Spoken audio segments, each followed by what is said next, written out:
All right, well, ladies and gentlemen, we've got a big update on the Russian-Ukraine war with Vladimir Putin saying he will stop in exchange for territory in eastern Ukraine. You can see the report from Wall Street Journal. Putin tells the United States he will stop the war in Ukraine in exchange for eastern Ukraine. Now, does that include the areas that Russian forces are occupying currently? Does that include potentially more area with the Russians using the leverage of the fact that they have a much stronger military than Ukraine to try and gain more leverage and potentially more territory in negotiations than they have currently? We'll have to see. Right now, the vaguity of it says just eastern Ukraine. They control about 20% of eastern Ukraine. I'm going to show maps of where they're currently at. The Russians have been in the midst of a summer offensive to where they have been gaining territory very slowly, but they have been moving the front line more westward within the country of Ukraine. You also have Donald Trump talking about the peace talks between Russia and Ukraine, saying there will be some swapping of territories. Remember, in Donald Trump and the administration's presentation of the 7-point peace plan, there was the annexation of the 4 oblasts along with Crimea, or at least parts of those oblasts, really the Donbass region, which is rich in minerals. It's one of the reasons I thought maybe the United States, in coming to some type of agreement with both Russia and Ukraine, being the mediators, could have a separate deal with the Russians for some type of minerals within the Donbass region, if that is the territory that is annexed by the Russians. Now, it's very multifaceted, like any geopolitical event, when it comes to what the United States wants out of this, what Western Europe wants out of this, what Ukraine wants out of this. Ukraine has held strong in saying we want all of our territory back, including Crimea. Now, what is the likelihood of that? Well, it depends on the aggressiveness of Western Europe and the United States. How much or how important is the Donbass? Are those 4 oblasts? And with Putin just saying Eastern Ukraine, I mean, it is a step in the right direction, considering there's going to be what they're now calling a summit next week. So like a multi-day event with Trump and Putin, and maybe something can be hammered out there. Does seem like we are getting significant momentums to some type of resolution to this situation, because now Putin is saying, I want areas, I want Eastern Ukraine. And as I've been saying for a long period of time, to get that land back for Ukraine, it's very unreasonable. The most obvious way to do it would be sending in NATO troops, which is a massive escalation. They're not going to do that. Not even the Western European countries, who are much more concerned about Russian advances, much more concerned than the United States is. That's another argument for another day. But I mean, that's when the war started. The context of it was Republicans versus Democrats. Republicans not really wanting to be involved. Democrats saying, well, they're our allies, we need to help. And obviously, Ukraine is not in NATO, but the Western European countries are very worried about Russia and their advances into Eastern Europe. Although, based on Russian military might and what we know, it seems extremely unlikely that Russia would be able to gain significant land. And we're seeing right now, even without Western troop involvement, just the Ukrainians fighting, certainly with a lot of weaponry help from Western Europe and from the United States, they are still able to hold their own against the Russians. When it comes to, well, did Russia win this war? I mean, this is going to be a very long saga. Let's just call it what it is. If there is some type of peace deal to where land is exchanged and 1/5 of the country of Ukraine gets handed over and annexed by Russia, something very likely will happen in the future. I don't know if an invasion would happen, but you can't really trust the Russians at their word when they've been fighting for 3.5 years at this point. You're going to give them an off-ramp here and maybe allow them to rearm and then retry it again. So that's one of the things you have to be cognizant of if you are the United States. Another wrinkle into this is the potential credit we can give Trump by being more exotic in the way in which he is pressuring the Russians through India. And now apparently there's a big blow up with Trump, and there was some meeting that happened between the United States and India. And it was about Pakistan that really eroded the relationship between the U.S. and India, which I'm a little bit surprised by, to me, I still think the strategy behind the United States in what they're doing with the massive tariffs is to try and force Russia into a corner. It's just all about exuding pressure, maximum pressure onto Russia to try and force them to the negotiating table. Because if we tariff India heavily and then India says we don't want these tariffs, how do you take these? How do you remove them? Well, you need to stop buying Russian oil. China buys more Russian oil than India does, but are we really going to get the Chinese to cooperate with us? Seems extremely unlikely. But the way in which we can give Trump credit for this is, well, yes, the Western European countries, the United States, said back in 2022, we're not accepting Russian imports, and that's what caused the crude oil prices to go up, and that's not something we really want to have happen again due to this conflict. And I don't think Putin wants it to happen again. That's why he's coming out and saying we're going to have a summit and we want territory and we'll be done. We'll be done for maybe a few years, right? I mean, but what Trump has done is he's bottlenecked Russia, and he's forcing these trade partners using tariffs as proxy leverage over them, and really using the United States as leverage over a lot of these countries, and telling them, listen, you need to stop getting your oil from Russia. We are trying to pigeonhole them into a corner, and they're not going to be able to export anywhere, and their economy is going to be screwed. They're going to have to negotiate. That's going to be it. That's the bottom line. Now, the Western European countries can say they don't want the Russians taking any land. They view it as appeasement. You'll hear that a lot compared to not the Nazi regime in the 1930s, the mid to late 1930s, the annexation of Austria, taking over Czechoslovakia, annexing 1/3 of Czechoslovakia, cutting Poland in half. I mean, there's a lot that they did in terms of appeasement versus getting 1/5 of land territory of a neighboring country in Ukraine. I don't think the to compare this to what Nazi Germany did in the 30s is realistic. It's just not, especially considering Ukraine was a part of Russia. Now, whether or not that justifies their invasion, you can argue about that, and what happened in 2014, the pro-Russian government getting overthrown. That's really the crux of the argument when it comes to this. But I mean, the Ukraine was part of Russia all the way until 91 when the Soviet Union fell. So taking a look at this is the area right now that Russia controls. Ukraine did have a very small amount of territory around like a year ago at this time in the Kursk region, which I do not believe they have anymore. Or maybe they actually do. No, I don't think they have that territory anymore. That was their negotiating chip, which really, I mean, it was a very small plot of land, but the idea was, well, we'll give this back if we get areas of land in the Donbass back, which at this point seems very unlikely. It's about 20% of the country is what they currently have. And so that's what Putin has said. He said he wants eastern Ukraine. So is this the territory this territory is already under Russian administration. It's territory that's been invaded and for the time being taken over. I'm sure he would also want full recognition of the annexation of Crimea, which happened back in 2014 as a result of that overthrow of the pro-Russian government in Ukraine. And I think that their goal was to always, make Ukraine a Russian puppet state.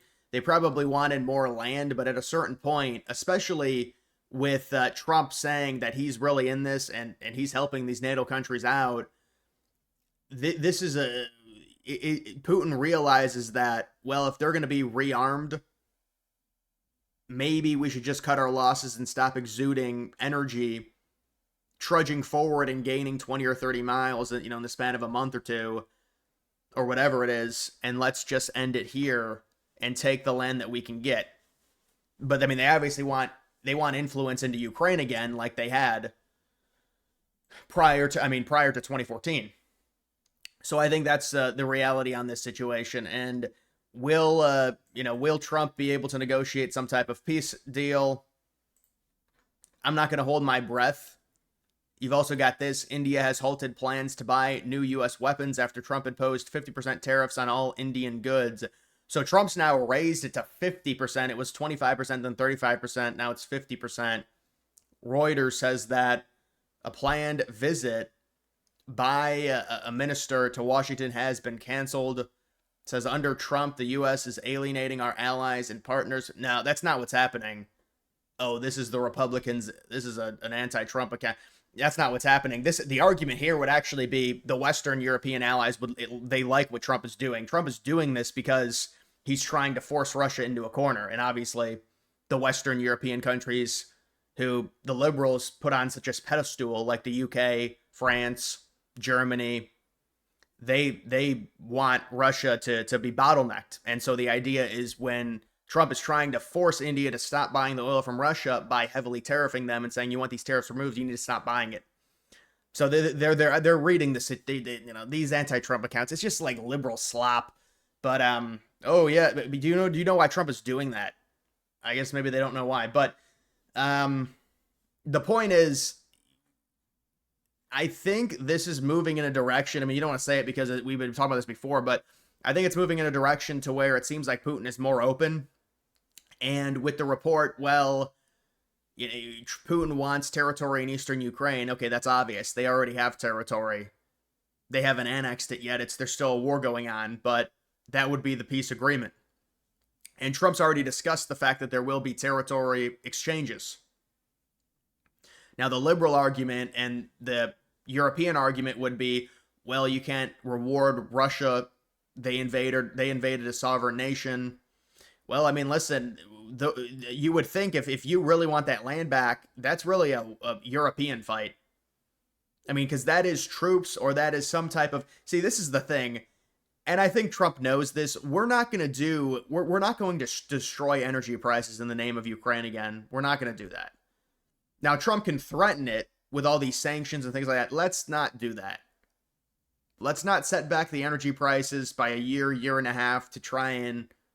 I mean, you want the situation to be over, so you threaten it. I agree. You have to threaten it. But hopefully the threats is what... Because it would just be very, very annoying to see that happen to where crude oil shoots way up because we impose new sanctions onto Russia.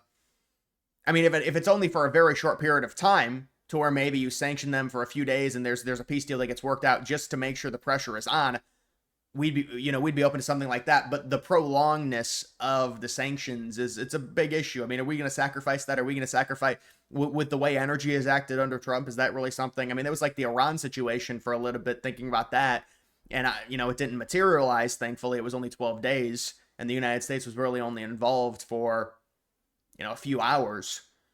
But, well, involved is a relative word. Obviously, we do arm Israel, but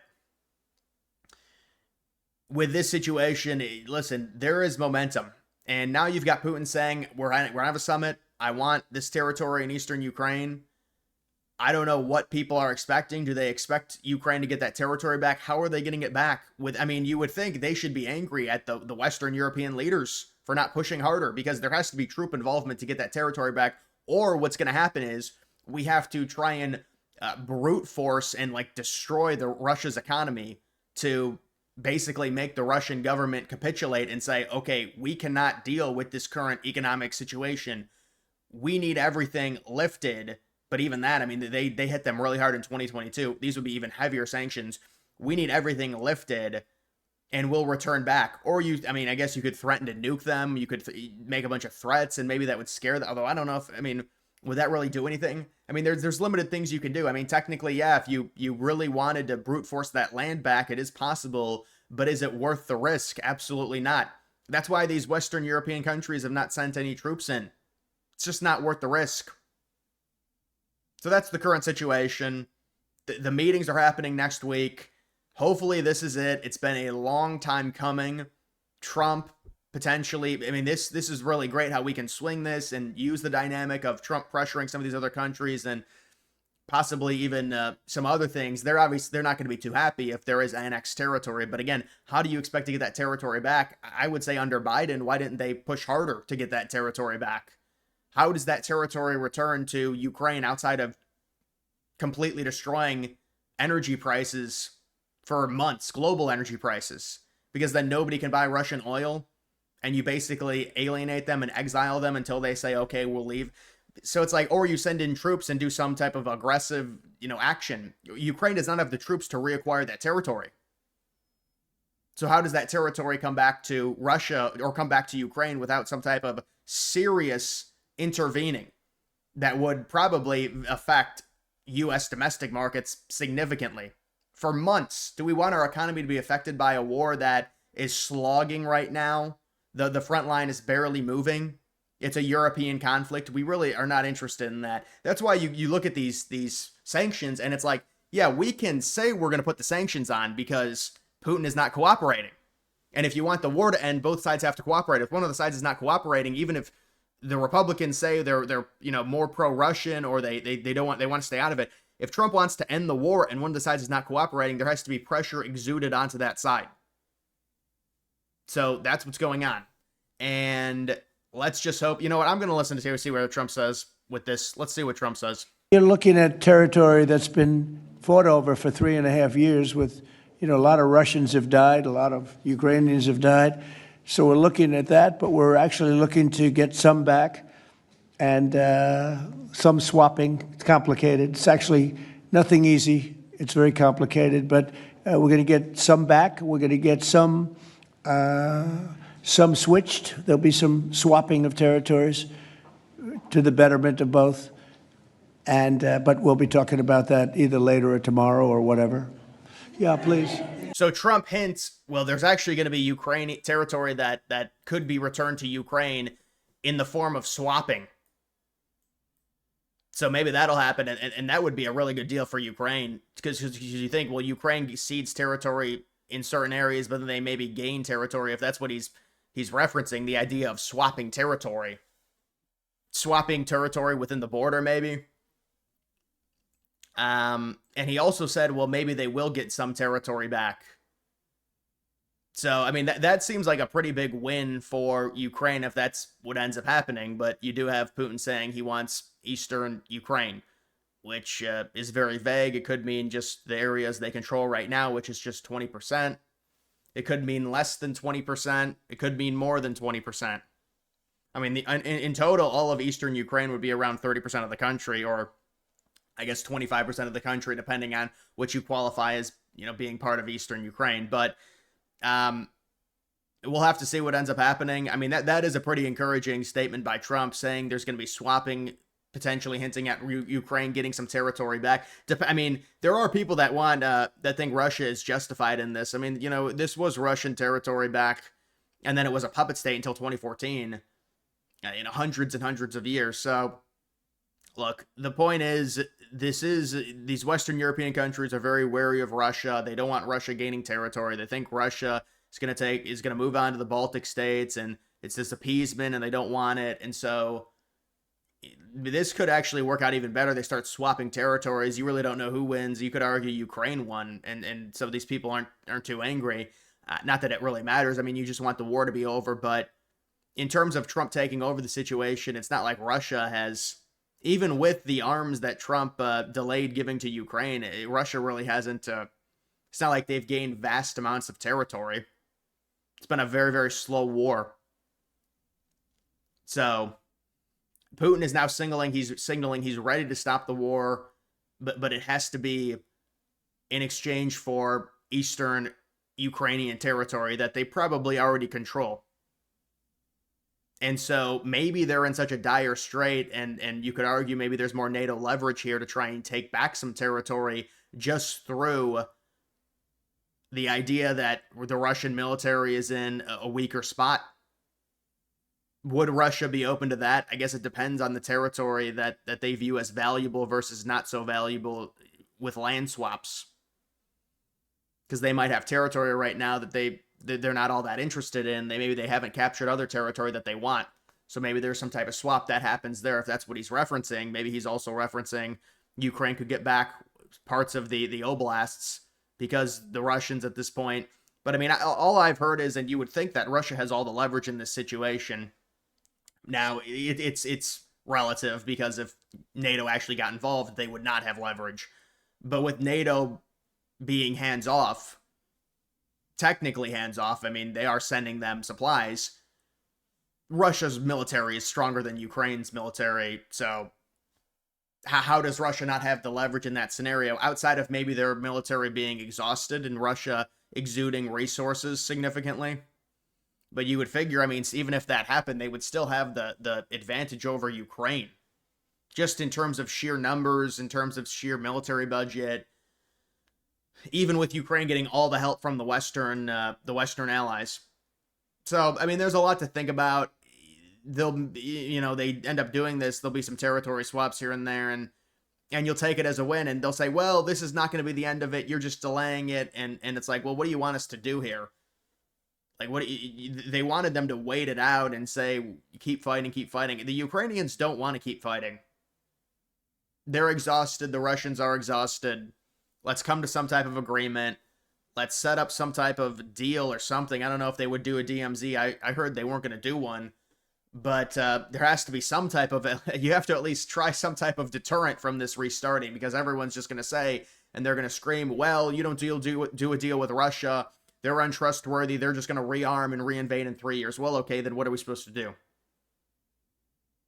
We're trying to come to some type of agreement here. And you can have in a peace agreement deterrence from Russia restarting this conflict.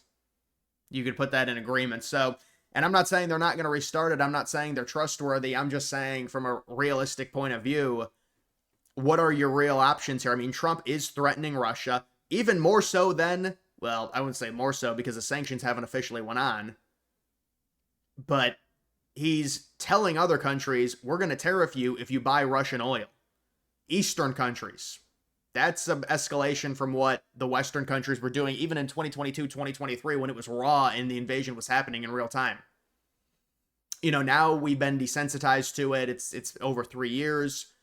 And Trump's like, well, we have to end this somehow, so let's pressure Russia by introducing something new to the table, a different ingredient, which is forcing a lot of these countries that we do trade with to stop buying Russian oil or stop importing from Russia through heavy tariff threats.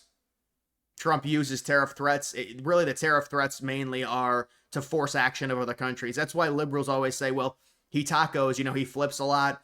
And the reason is because the tariffs, half the time when Trump puts a tariff on a country, the idea, it's not a strategic tariff to, keep a 90% tariff on a certain country or a 40% tariff or 145% tariff on China. The idea is he wants to force some type of action from the country. And so that's the real reason he does it. So that's why the tariffs go on, come off, go on, go off. They're strategic for the United States. And you can say, well, at a certain point, the threats won't matter. It doesn't matter. It's a fundamental thing based on how big our economy is. Whether or not you think Trump's words matter or not, or countries are scared about tariffs or not, it's a fundamental thing that happens. If we put a heavy tariff on a country, it's going to be very hard. That does a lot of trade with us, like Canada or India. It's going to be hard for that country. So they can say, well, it's just a 3-week thing and Trump's going to pull off of them. But it's not that easy. It's not that simple, because Trump will keep tariffs on countries for longer periods of time. We had 145% tariff on China for, I think it was over a month. But a lot of the taco stuff is based off of Trump just using tariffs as a strategic tool to try and force a country to do something. Like he wants to force India to stop buying Russian oil, so he hits them with a 50% tariff. And then that anti-Trump account says, how dare you do that to our allies? Well, that helps the Western European countries because they're trying to cut off Russia from being able to export their energy. But see, these people, they don't care. It's just like all negative against Trump. All right, whatever. But either way, guys, we'll see if this ends up happening. This is moving in a good direction, I think. But you never know with this. I mean, this is geopolitical stuff. It's Russia has their own demands. We're not in Russia. We don't know exactly what they want. I'm sure the citizens of Russia don't even know what they want. But it has been over 3 years. They're going to try and get land territory. Maybe there'll be some exchange for Ukraine. Maybe Ukraine will be able to claw back some land. Although I feel like that's going to be very hard to do. But that's what Trump is insinuating. So we'll see. Either way, guys, that's going to do it for this video. Make sure you like the video down below. Also follow me on X. Link to that's always in the description.